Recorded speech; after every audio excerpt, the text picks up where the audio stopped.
이명박 정부가 4대강 사업에 쏟아부은 국가 예산만 22조 원입니다. 공공기관 목까지 합치면 수십조 원에 달하죠. 연봉 2,200만 원짜리 일자리 100만 개를 만들 수 있는 그런 돈이 되거든요. 이명박 정부 4대강 비리, 방산 비리, 자원외교 비리도 다시 조사해서 국정 특혜 자산이 있으면 반수하겠습니다.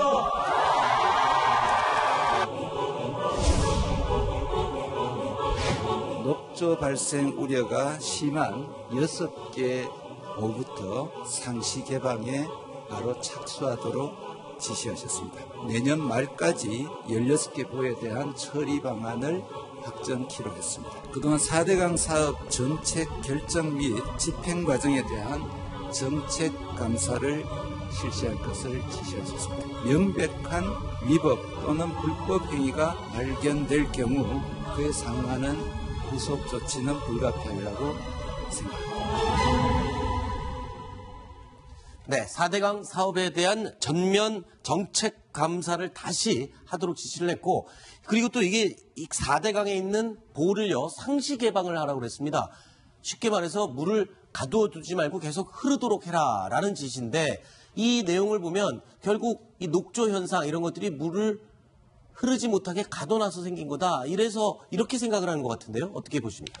그렇습니다. 후보 시절부터 이 4대강 사업과 관련돼서 가장 큰 문제점으로 지적했던 것이 바로 녹조 문제입니다. 그랬죠. 녹조 발생 원인은 여러 가지가 있을 수 있는데요. 문재인 대통령은 후보 시절부터 물을 가둬놨기 때문에 이런 녹조가 심하게 발생하고 있다라고 하면서 보가 근본적인 녹조의 문제다라고 지목을 해왔었습니다. 그렇기 네. 때문에 대통령 취임 이후에 이 보 문제에 대해서 어떤 해결 방안, 특히 이 물을 가두지 말고 흘려내보내도록 상시 개방하는 체제로 전환할 것이다 라는 점은 어느 정도 예견이 됐던 대목입니다. 네. 자, 말 나온 김에 이 후보 시절 TV 토론회에서 이 녹조와 관련해서 얘기를 했던 화면이 있습니다.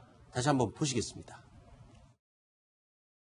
4대강 때문에 녹조가 많이 늘었다. 동의하십니까?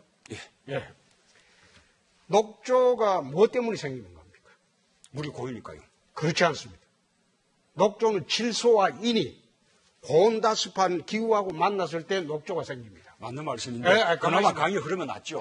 강의 유속 때문에 녹조가 많이 발생하는 게 아니라 지천에서 흘러들어온 질소와 인을 포함한 축산폐수 생활하수가 고온다습한 기후와 만났을 때 녹조가 생기는 겁니다. 질소 인을 줄이려는 노력은 지금도 계속 하고 있어요.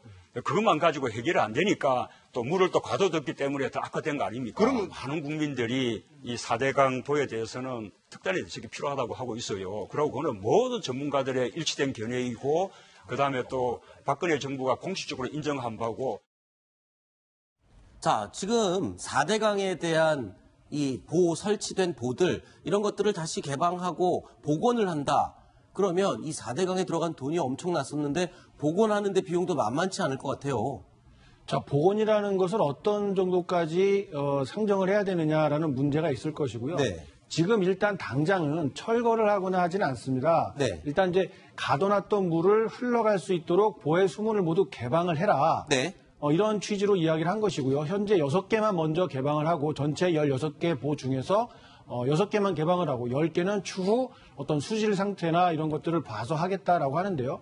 지금 그 충남 지역을 중심으로 해서는 가뭄이 굉장히 심각하게 발생하고 있는 중입니다. 네. 이런 점 때문에 이 4대강 사업을 통해서 수량을 확보하자 이런 취지로 사업이 진행이 됐던 것인데, 이런 부분들은 어떤 가뭄에 대한 해결책 제시는 좀 하지 못하고 이 녹조 문제를 제시하면서 부영향화에 대한 대책은 쉽게 접근하지 못하니까 일단 물을 흘려보내는 방법으로 녹조를 우리 눈에서 좀 안 보이게 하자, 이런 취지로 잘못 이해될 수도 있거든요. 그렇기 때문에 녹조의 근본적인 원인인 부영향화에 대한 어떤 근본적인 대책, 이런 네. 것들도 살펴봐야 되고요. 그리고 해마다 지금 10년 가까이 매년 반복적으로 겪고 있는 심각한 봄가뭄, 잘 알려지지도 않고 있는데 이런 것들은 어떻게 해서 수량을 확보할 것인지, 이런 문제에 대한 대책도 현 정부가 빨리 내놔야 될 것으로 보입니다. 자, 일단 4대강 정책 감사도 지시를 했는데 이 4대강 정책 감사요, 이거 벌써 3번이나 했지 않습니까? 이번에 4번째 하게 되는 거잖아요. 그렇습니다. 과거에 3번의 감사 어떤 내용으로 결과를 내렸었죠? 결론을? 예. 이명박 정부 당시에 2번을 했고요. 그렇죠. 그리고 박근혜 정부 당시에 1번을 했는데요. 네. 이명박 정부 당시에 했던 것들하고 지금 문재인 대통령이 얘기하는 거는 좀 차이가 있습니다. 네. 첫 번째 이제 이명박 정부 때 2011년 1월에 그때는 어떻게 제대로 절차대로 잘 시공이 됐냐 네. 하는 거를 집중적으로 했고요. 그 문제 없다고 결론이 났죠. 그리고 2013년 11월 즉 이명박 대통령 임기 말기에 네. 시설물과 수질에 대해서 점검을 했지만 별 문제가 없다. 큰 네. 문제는 뭐 없다. 이런 식으로 결론이 났습니다. 네. 그리고 이제 박근혜 대통령 때는 임기 초기에 집중적으로 감사를 했지만 그때는 뭐를 했느냐? 혹시 거기에 직접 시공을 했던 건설사들이 서로 담합해서 돈을 많이 빼먹거나 어떻게 치불했거나 이런 걸 했지 않았냐 이런 네. 부분들에 대해서 이제 했던 거거든요. 그래서 일부가 처벌이 됐죠. 그때 네네. 담합했다고 하는 걸로 처벌이 됐어요. 네. 근데 지금 하고자 하는 거는 뭐냐면 이 4대강 사업을 그때 이명박 정부가 실질적으로 국가적인 큰 사업으로 해서 했는데 과연 제대로 이것이 이루어진 거냐. 즉 정책이 예를 들면 이걸 큰 사업이기 때문에 만약에 이걸 시행을 하려면은 과연 합리적인 사업인가. 그리고 두 번째는 환경적인 여러 평가를 해야 될 거 아닙니까? 네네. 환경평가는 과연 제대로 했는가? 네. 그리고 이해관계가 서로 다른 사람들이 있지 않습니까? 뭐 집단도 있고 그럼 그런 사람들하고 그런 것들은 서로 이해관계 상충되는 건 잘 조절을 했는가? 이런 것들을 보겠다는 겁니다. 그리고 거기에서 형사적인 문제까지도 나온다면 고발도 하겠다. 이런 얘기입니다. 자, 이 4대강 사업을 누가 했습니까? 이명박 전 대통령이 하지 않았습니까? 근데 지금 3번이나 감사를 끝낸 사업에 대해서 4번째 제대로 또다시 감사를 한다는 건 이명박 전 대통령을 뭔가 타겟으로 조준을 하고 있는 게 아니냐 이렇게 볼 수밖에 없거든요. 그런 거죠. 지금 왜 그러냐면은 그 전에 이미 담합한 거는 이미 시공사들의 잘못이 이미 끝났지 않습니까? 네. 그리고 어떻게 보면은 시설의 안전성 네. 이런 것도 끝난 겁니다. 네. 이제 지금 문제점은 이제 녹조 라떼라고 하는 네. 그 부영양화 문제만 남은 건데 그걸 보는 게 아니고 이명박 대통령이 직접 그 계획을 입안하게 되고 그리고 추진하게 되고 한 그 과정을 보겠다는 거예요. 그게 네. 제대로 됐는지를 보겠다는 거예요. 결국 이명박 대통령이 타겟이 될 수밖에 없어요. 그렇죠. 그러니까 결국 이명박 대통령 입장에서 보면은 이게 나를 타겟으로 나를 보복하려고 한 거 아니냐 이렇게 생각할 수 있는 거죠. 네. 자, 이명박 대통령 측 입장은 뭡니까?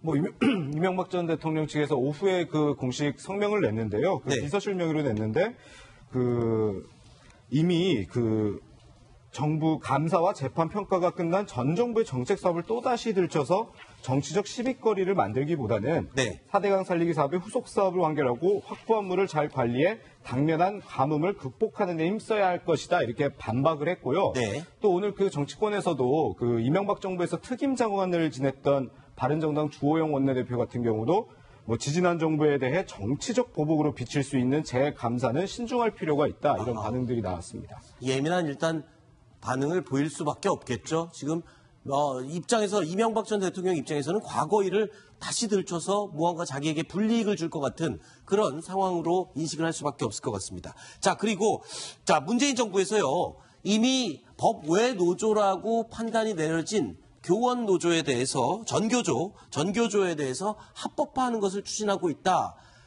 라고 내용이 흘러나오고 있습니다. 근데 청와대 측에서는 아니다. 이거는 일부 보고서에 포함된 내용인 것 같다. 이 보고서 어떤 보고서입니까?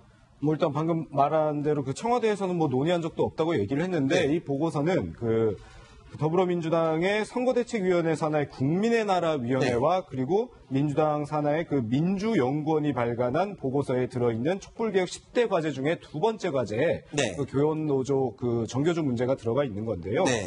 근데 일단 오늘 그 국민의 나라 위원회 박병석 위원장 같은 경우는 이제 시민단체 의견을 수렴한 것이고 네. 법 통과가 필요가 없고 시간이 많이 안 걸리는 시급한 개혁 과제에 대해서 건의를 한 정도다 이렇게 네. 하면서 일단 뭐 바로 추진하겠다 이런 건 아니라고 해명을 했습니다. 이 전교조 합법화, 법의 노조 문제 이런 것들이 이제 박근혜 전 정권에서부터 불이 확 붙은 그런 주제였죠. 그렇죠. 이제 합법화라는 용어가 저는 조금은 부적절한 것 같은 게 네. 마치 그럼 현재의 노조가 불법인 것처럼 들릴 수가 있기 네네네. 때문에 그것보다 법내 노조와 법의 노조로 봐야 될 것 같은데 네. 지금 이제 박근혜 정부에서 당시에 2013년에 정교조의 조합원 중에 해직 교사들이 포함이 돼 있었습니다. 근데 네. 그때 이제 고용노조법상으로는 근로자만이 이 노조원으로서 보호를 받을 수 있었다. 그러니까 현재 교원에게만 조합원이 될 수 있다는 걸로 해석이 될 수 있었기 때문에 네. 그 부분을 들어서 고용부에서 정교조에 대해서 법의 노조라고 통보를 한 겁니다. 이게 네. 빨리 해직 교사들을 내보내지 않으면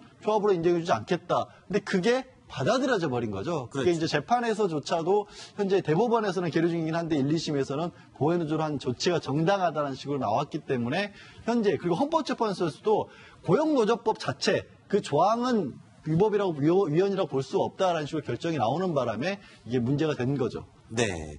자, 지난 2012년도 대선 후보 토론회에서도요, 이 당시 문재인 후보와 당시 박근혜 후보 둘이서 이 교원 노조, 전교조 문제를 가지고 좀 다른 시각의 토론을 벌였습니다. 그 영상 준비했습니다. 함께 보시죠.